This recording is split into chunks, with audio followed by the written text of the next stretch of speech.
A'udhu billahi minash shaitanir rajim. Bismillahir Rahmanir Rahim. Welcome to the first lecture of second week.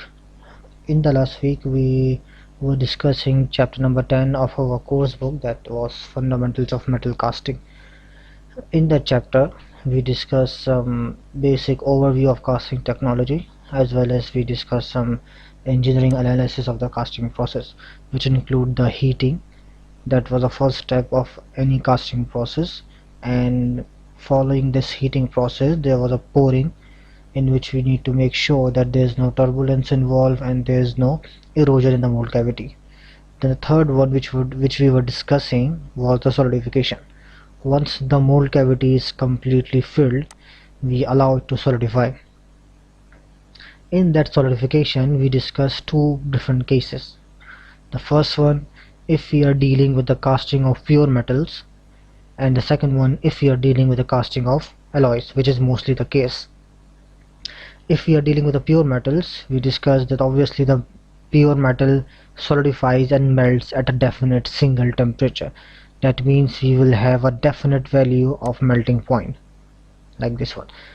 While in the case of the alloys, we don't have any definite value of melting point.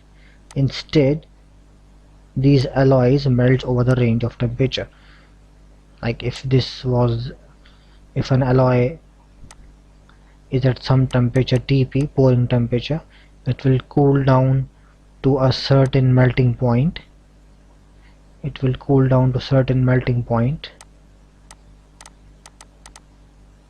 Let's suppose this is the melting point, this was a pouring temperature, and once it reaches the melting point, it won't solidify at a single temperature like pure metal. Instead, it will solidify over the range of temperature. Until it reaches the complete solid state, and then it will cool down further, like this one, which we discuss here in the last lecture. And we discuss the case of the copper and the nickel alloy, and we discuss how the phase diagram of the copper and nickel or the binary alloy works. Now we will see how the microstructure forms in the solidification of pure metal and alloys. Let's suppose if we are performing casting of a pure metal, and we have poured the molten pure metal into the mold cavity and allowed to solidify. If this is the mold cavity here, let's change it, and we have poured a molten metal into the mold cavity, the solidification will start from the mold walls. So the molten metal just adjacent to this mold wall, it will start to solidify first. And we are discussing the case of pure metal. This is the case of the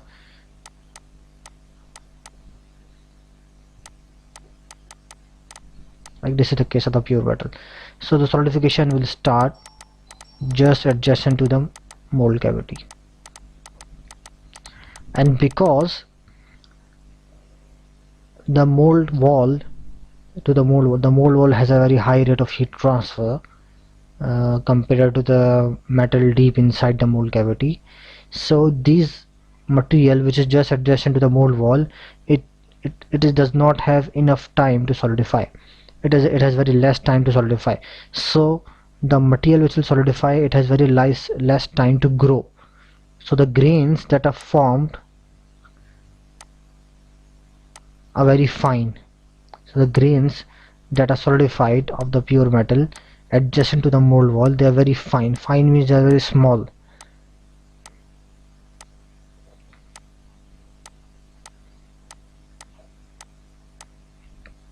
So they are very fine, are the small grains, like this one.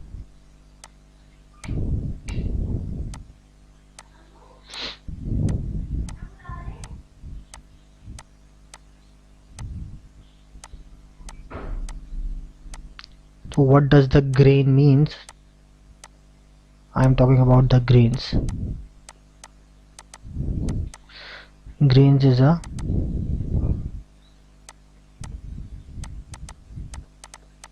can say solidified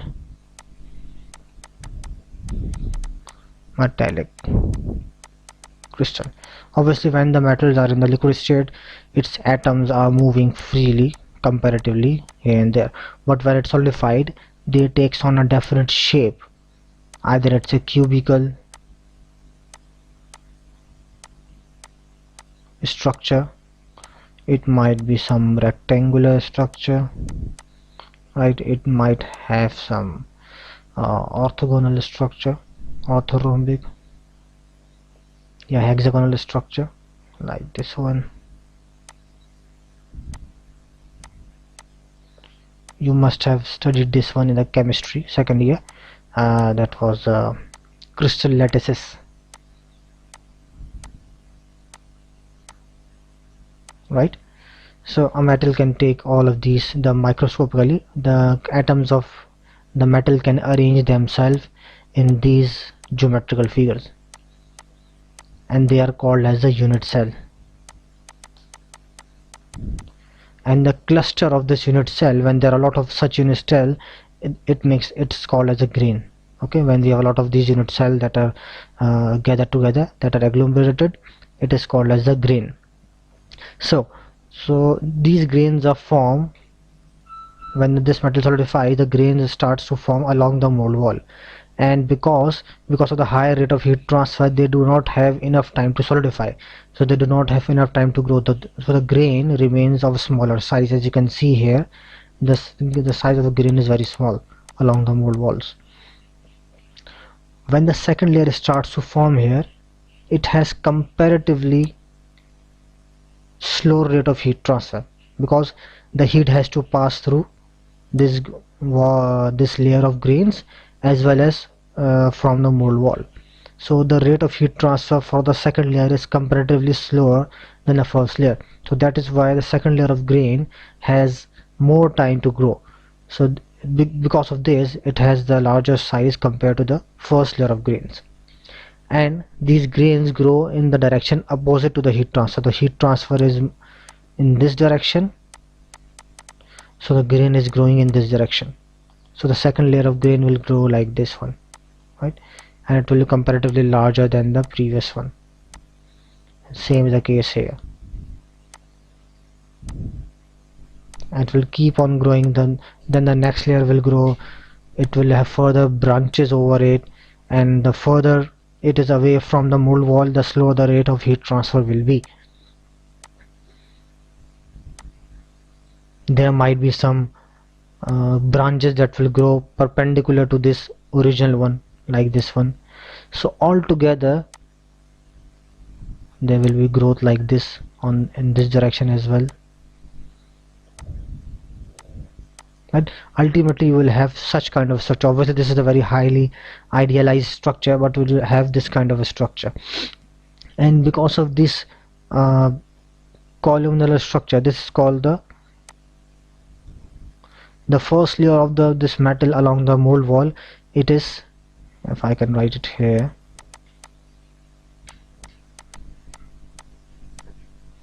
first layer would be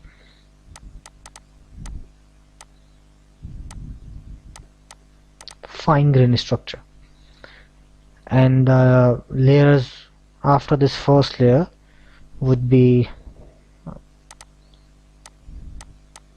long,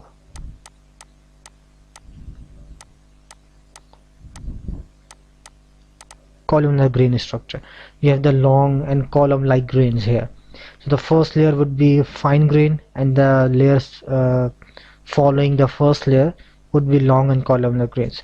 And because of this long and columnar grain, and they have some branches like this as well, which are growing perpendicularly, it overall it gives the look of a tree like structure. You can say tree like structure. So, and they are called as a dendritic structure.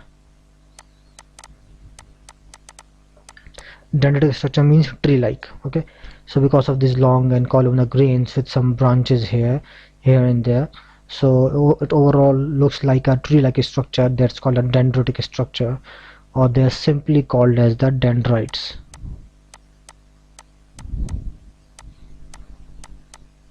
E. Okay, they're simply called as the dendrite. So this is the basic mechanism of solidification in pure metals during casting process. But when we move towards the alloys,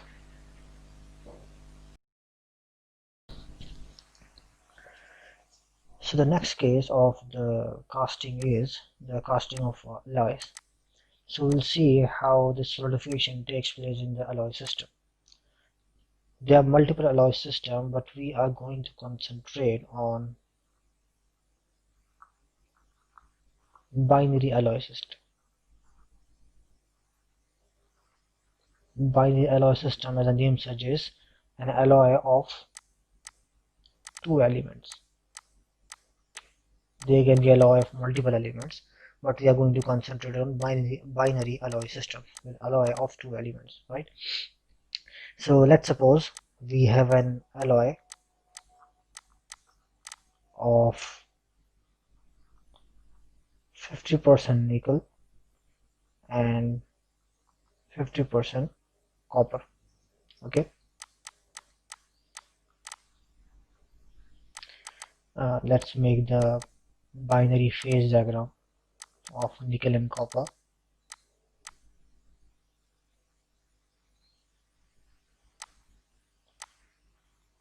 We have 100% nickel here, and we have 100% copper here. The melting point of nickel is, let's suppose, 1483 degrees centigrade, and the melting point of copper is 498 degrees centigrade. And we discussed the liquidus line and the solidus line in the last lecture. Okay, I'll just take it here. So liquidus line, this one is a liquidus line. After that we have the complete liquid region. This one is a solidus line. Before that we have complete solid region, and in between is solid plus liquid region.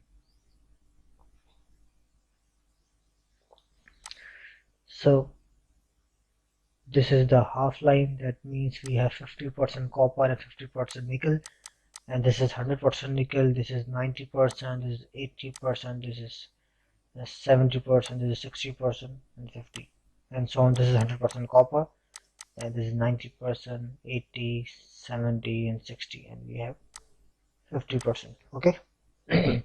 And we have 50% alloy of 50% nickel and 50% copper, and we have heated it until it is in a complete molten state. It is in a complete molten form, right? And we have poured this material into the mold cavity, and we have allowed to solidify. Now, during solidification, obviously it will loses its temperature. Once it reaches a liquidus line, there will be beginning of solidification. So let's make our mold wall. This is the mold wall. So we have just discussed from where the solidification will start. Solidification will start from the mold wall. And what kind of grains will be there? We have the very fine grain structure, right? We will have the fine grain structure.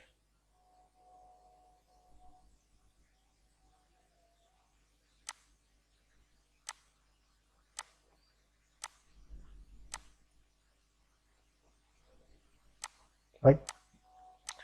But what will be the concentration? What will be the composition of this grain? Because the original composition of this molten pool was 50% nickel, 50% copper. Does it mean that these fine grains also consist of 50% nickel, 50% copper?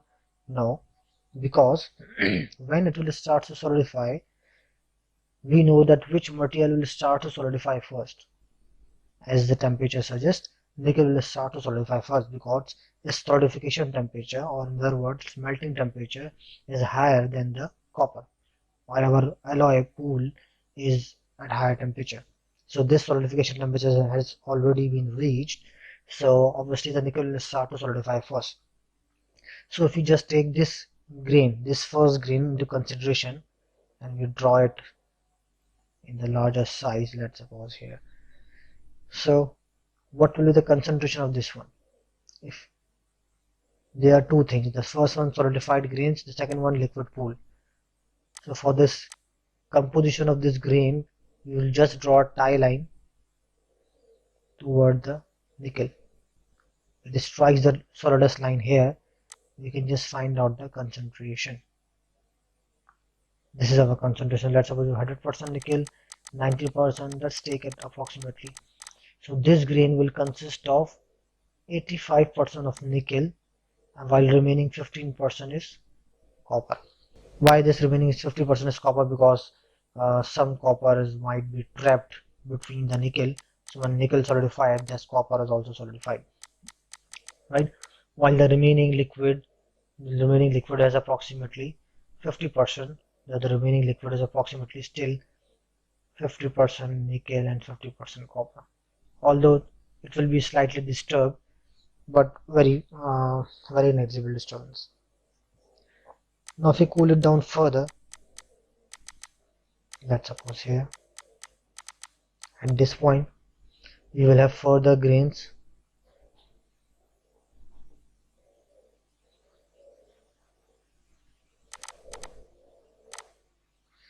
Now when we cool it down further, we will have further second layer of grain, the long columnar grains, like here. Obviously their composition would be different than the composition of first layer of grains along the mold wall. What will be the composition of these grains? At this point, if we study, this is the concentration of solid, this is the composition of solid, and this is the composition of remaining liquid. Well, this is the liquidus line, and that is the solidus line. So if he wants to find out the composition of a liquid region, we'll just simply draw a tie line towards the liquidus. If he wants to find out the composition of solid one, we'll simply draw a tie line toward the solidus line. So what is the composition of this long columnar grains, the second layer of grains? You can see we'll just draw a tie line here and draw perpendicular. So this is the concentration. We have 100, 90, 80, 70, approximately 65. So the second layer of grain will have, you can just simply write it down here,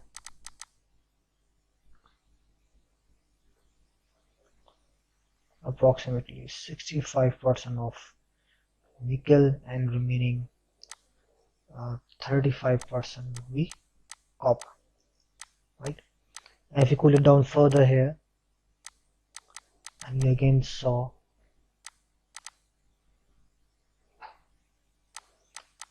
now there will be further grains here.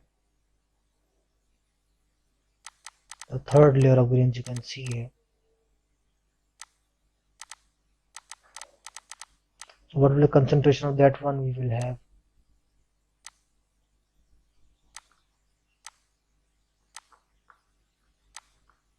approximately, you can say, that is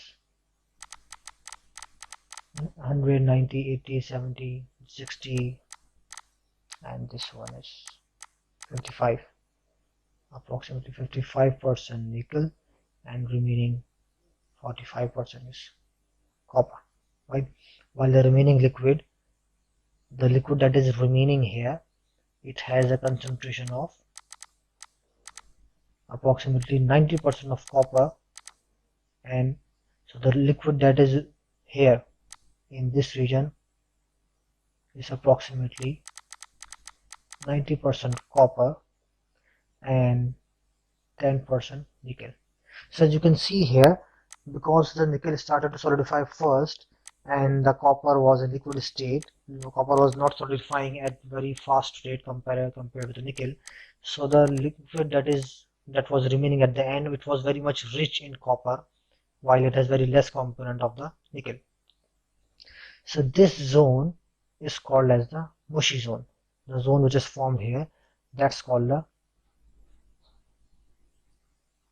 mushy zone, right? Just let me write it clearly.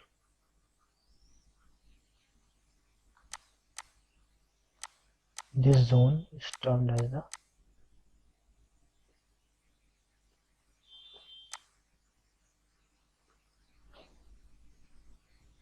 clear. So this is how there is a compositional change within the same alloy, and this is called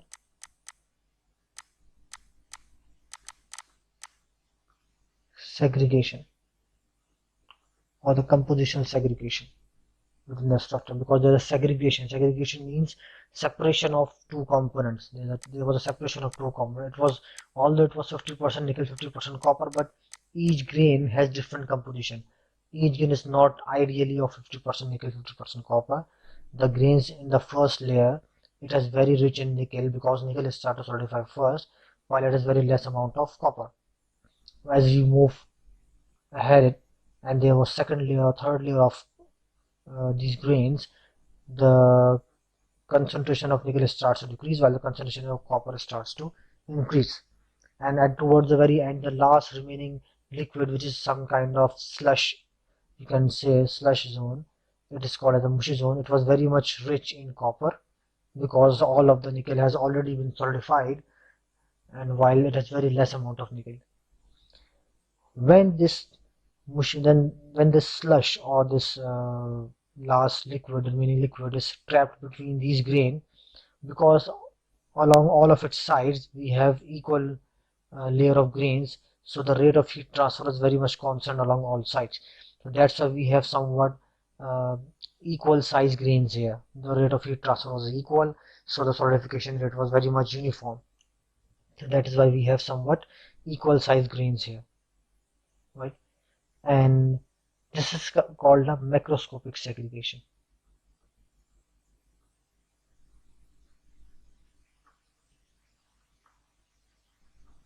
This is called a macroscopic segregation, right? While there's another kind of segregation as well, that is called as a microscopic segregation.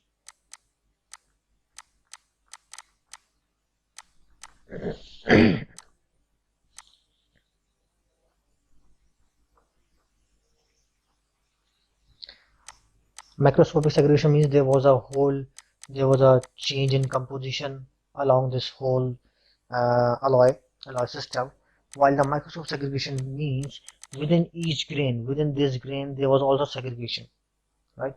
Because nickel was solidifying at the beginning, so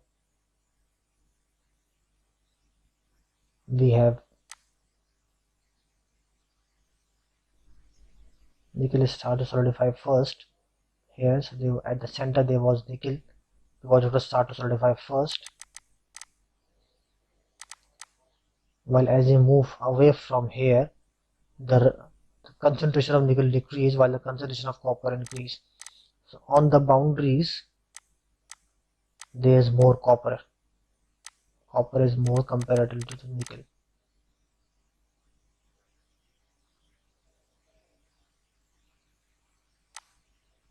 There was nickel, but the concentration of nickel reduced on the boundaries of this grain, while in the center it was very high, it was very rich in nickel.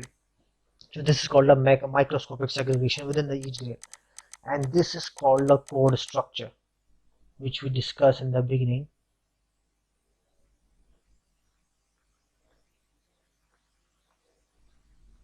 This is called a chord structure, and if you remember that we learned that this chord structure is one of the disadvantage of the casting process. Why is that so? Because if you see in each grain, the low melting point element is at the boundaries, at the borders, while the high melting point element is within the grain. So it is not a homogeneous distribution between nickel and copper. Instead, there is a low melting point element at the boundaries, while the high melting point element within the grain structure. So that is why when such material is used in any application with that involves high temperature, so there's a possibility that this because of this low melting point element at the boundaries, the material will start to disintegrate along the boundaries. It will start to melt from the boundaries. So to overcome this problem, we perform processes that are called as the heat treatment process. And what are the heat treatment process? Heat treatment process are used to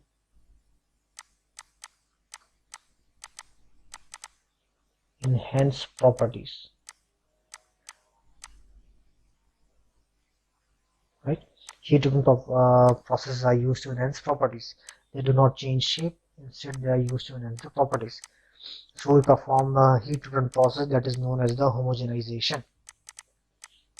So I hope it's clear. If you have any question, you may reach me at the Google Classroom. Now there's a special kind of alloy system that is called the eutectic alloy. So eutectic alloys is the special case of the alloy system in which alloy deviate from its general behavior of solidification. What was the general behavior of solidification? That alloys, instead of solidifying at a definite temperature, they solidify over range of temperature,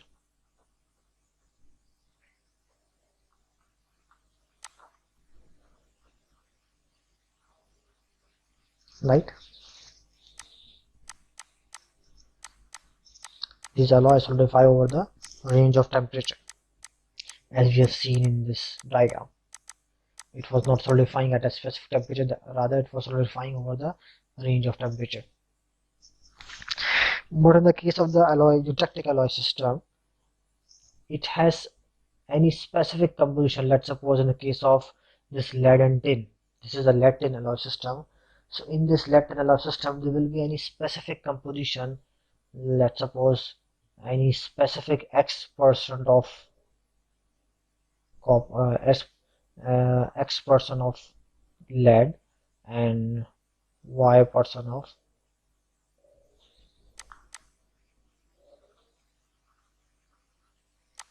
So in this lead and tin system, in the eutectic system, there is a specific composition of the elements in which eutectic alloys solidify at a definite temperature. Although the general behavior of alloy is that they solidify over the range of temperature, but any specific composition they solidify at a single temperature. So in the case of lead and tin, that specific composition is when the tin is 61.9% and the remaining is the lead, that would be around 38.1%. So when tin is 61.9%,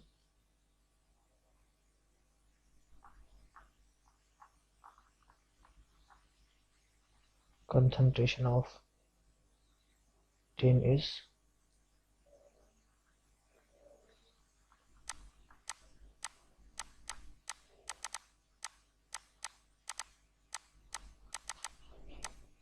right. When the concentration of tin is 61.9% and concentration of lead is 38.1%, at this specific composition only at this specific composition, this alloy will solidify at a definite temperature. This alloy will solidify at the definite temperature. If we have an alloy system with this composition and that is in liquid state, and we will cool it down at this temperature of, that is 183 degrees centigrade, it will directly transform from liquid to solid state. Instead, if you have any other composition, let's suppose this one, let's suppose 40% tin and 60% lead, and we cool it down. So initially there will be a solidification of lead. So we will have, if you see under the microscope, the lead grains will start to form, and if we cool it down further, these grains will increase in size, and if we cool it down further, there will be some tin here, and after this, crossing this line, we will have the remaining eutectic structure. While in the case, if we have this composition, we will have the complete liquid state, and when it cools, when it reaches this line, this liquid state directly transform into the solid state. There will be no mixture of solid and liquid grains, solid grains and liquid. Okay, so such alloy system is called as a eutectic alloy system, and such specific composition is the eutectic composition, right?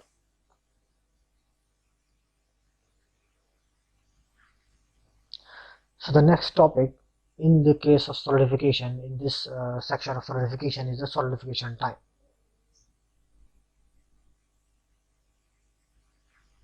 So the time required for casting to solidify after pouring, it depends upon the size and shape of the casting, obviously, by an empirical relationship, and that is an empirical relationship that is called as the Chauverenov's rule.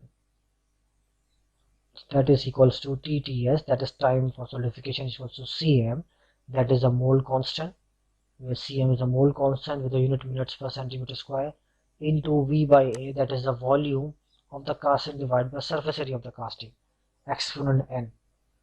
N is exponent that is usually taken to have a value of 2.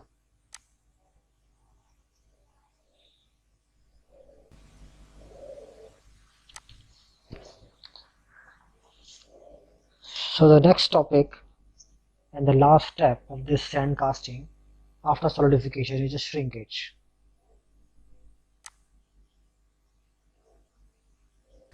So the last thing in the casting process is the shrinkage one, and because the rises are required in our casting process.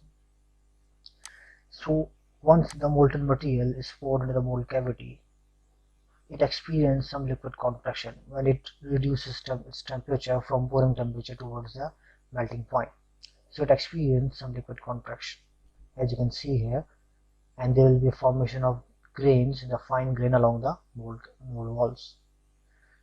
Once it's solidified, there will be further shrinkage in the solid state when it reduces its temperature from the molten temperature towards the room temperature. So such reduction in height in the solid state is called the solidification shrinkage. The last part that solidifies is the material deep inside this cavity. So as you can see here, along all of its edges there is a solidified material, so there is a uniform rate of heat transfer. This material further contracts, experiences liquid contraction. The liquid trapped here, it experiences further liquid contraction. Initially it was completely filled, but it experienced liquid contraction, so there is a formation of cavity here. There is a space, there is a void here, and this remaining liquid solidifies, and that solidified material experiences a solid contraction, solidification shrinkage. So because of these double contraction and the shrinkage in this cavity, there is a vacant or a void space that is called a pipe. This cavity that is formed here, that is known as a pipe, right? This one, shrinkage cavity.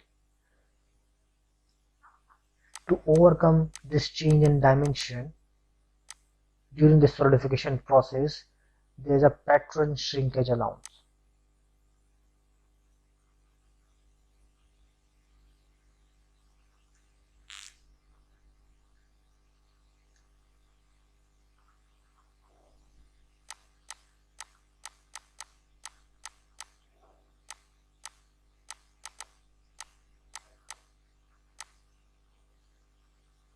Means the pattern, which you should remember, the pattern that is used to make mold cavity. The patterns are slightly oversized compared to the part required. So when the pattern is slightly oversized based on the contraction or the contraction coefficient, thermal coefficient of the material, the patterns are slightly oversized so that we have a larger mold cavity. So we will have extra material in the mold so that it solidifies and reaches the required dimensions. In the shrinkage, we have another thing that is called a directional solidification, and that is to avoid the effects, that is to avoid the shrinkage effects. And why is that? So once we pour the material into the mold cavity, let's suppose we have this flow here, we are pouring the molten material here, it is flowing down here, it fills up this visor and further move towards the mold cavity, right, and fill up this mold space. So, and we allow it to solidify. What if material starts to solidify from here? So when it starts to solidify from here, it will block the way of the riser. So riser will not be able to compensate if the shrinkage occurs in the mold cavity. So for that reason, we need to make sure that shrinkage, the solidification, shouldn't start from this end, from this side, rather it should start somewhere else.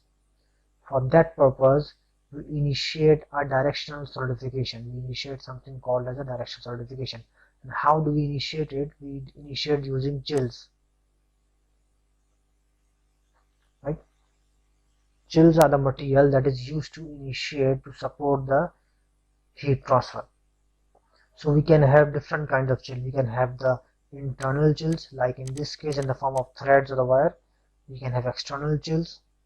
Even in the external chill, we can have a direct chill that is connected to the, that is in contact with the mold cavity, or we can have indirect chill that is somewhat at a distance to the mold cavity.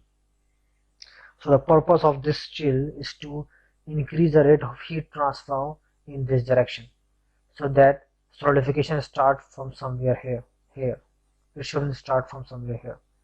So that riser will be able to compensate from the molten reservoir to compensate the shrinkage. There's another thing which we have studied when we were discussing sand casting, that was core. And core, these were used for the internal geometry. Core were used to generate internal geometry of features. So once we pour the molten material into the mold cavity, because of this pressure, the buoyancy effect of this molten material, the core might be displaced. So to keep the core in its place, we use chaplets. Chaplets are basically pieces of metal used to support the core, so that when we pour the molten material, it shouldn't be displaced and it remains in position. So we have two things. The first one is the chill, so you don't get confused. Second one is the chaplets. Sorry.